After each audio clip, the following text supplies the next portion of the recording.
भगवान शिव हिंदू धर्म के सर्वोच्च देवता, जिनकी महिमा सिर्फ उनकी दिव्य शक्तियों में ही नहीं बल्कि उनकी उन विशेषताओं में भी है जो उन्हें एक आदर्श साथी बनाती है। शिव का व्यक्तित्व हमें यह सिखाता है कि सच्चा पुरुष सिर्फ ताकतवर नहीं होता बल्कि प्रेम, करुणा, धैर्य और संतुलन का प्रतीक भी होता है।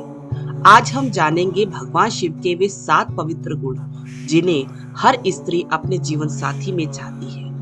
पहला है अटूट प्रेम और निष्ठा। शिव जी को सबसे ज्यादा पूजनीय बनाने वाला गुण है उनका अटूट प्रेम। गौरी पार्वती शिव का हर पल सिर्फ उनके नाम रहा। उनका समर्पण हमें यह सिखाता है कि हर रिश्ता वफादारी और निष्ठा पर ही टिका होता है। यानी कि हर स्त्री चाहती है कि उसका जीवन साथी उसके साथ हर मुश्किल में खड़ा रहे, क्षणिक आकर्षण में नहीं बल्कि गहरी भावनाओं में अपना जीवन समर्पित करे। दूसरा है शक्ति और विनम्रता।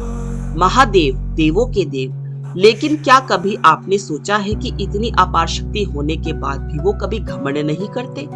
उनकी शक्ति हमेशा रक्षा और पालन के लिए होती है, न कि दबाने के लिए। जैसे यही हर महिला चाहती है कि उसका साथी मजबूत हो पर साथ ही जमीन से जुड़ा और विनम्र भी। तीसरा है स्वीकार्यता और निष्पक्षता। शिव जी सबको स्वीकारते हैं, चाहे वह देव हो, दानव हो या फिर पशु। उनकी संगति में कोई भेदभाव नहीं होता। यही हर स्त्री चाहती है कि उसका साथी उसे जैसी है वैसा ही अपनाए, उसकी गलतियों, उसके अतीत, उसकी कमियों पर उंगलियां ना उठाए बल्कि पूरे दिल से उसे स्वीकार करे। चौथा है रक्षक और सहारा।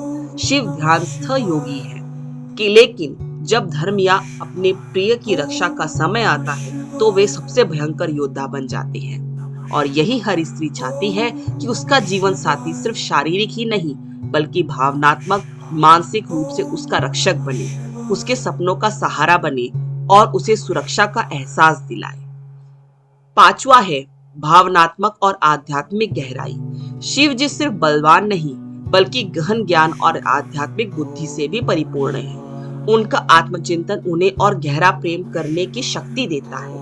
और यही हर स्त्री चाहती है कि उसका साथी सतही बातचीत से आगे बढ़कर उसकी भावनाओं को समझे, आध्यात्मिक या भौतिक स्तर पर उसका सच्चा हमसफर बने। छठा है वैराग्य और प्रेम में संतुलन। क्या आपने ध्यान दिया है, शिव जी एक और वर्षों तक तपस्या में लीन रहते हैं तो दूसरी ओर पार्वती के प्रति उनका प्रेम उतना ही प्रखर है। यह दर्शाता है कि जहाँ स्वतंत्रता भी है और गहरा प्रेम भी। हर महिला यही चाहती है कि उसका जीवन साथी उसकी स्वतंत्रता का सम्मान करे, परंतु जब प्रेम जताने की बारी आए तो पीछे न हटे। सातवां है धैर्य और क्षमाशीलता। शिव जी को भोलेनाथ कहा जाता है क्योंकि वे सरल है, धैर्यवान है और क्षमा करने वाले हैं। हर रिश्ते में उतार चढ़ाव आते हैं, लेकिन एक आदर्श साथी वही है जो नाराज होने के बजाय धैर्य से बात करे, क्षमा करे और आगे बढ़े। आखिर में यही कहूंगी, एक स्त्री स्वाभाविक रूप से इन गुणों को अपने जीवन साथी में चाहती है। भगवान शिव हमें यह सिखाते हैं कि सच्चा प्रेम सिर्फ आकर्षण नहीं बल्कि समर्पण, स्वीकार्यता, संरक्षण, गहराई, संतुलन और धैर्य का संगम है। हम पूर्ण नहीं हो सकते, लेकिन यदि हम इन गुणों को अपनाए तो निश्चित ही हमारा रिश्ता भी दिव्य प्रेम और समझ का उदाहरण बन सकता है। यही है भगवान शिव का संदेश और यही है एक पवित्र जीवन का सार। ओम नमः शिवाय।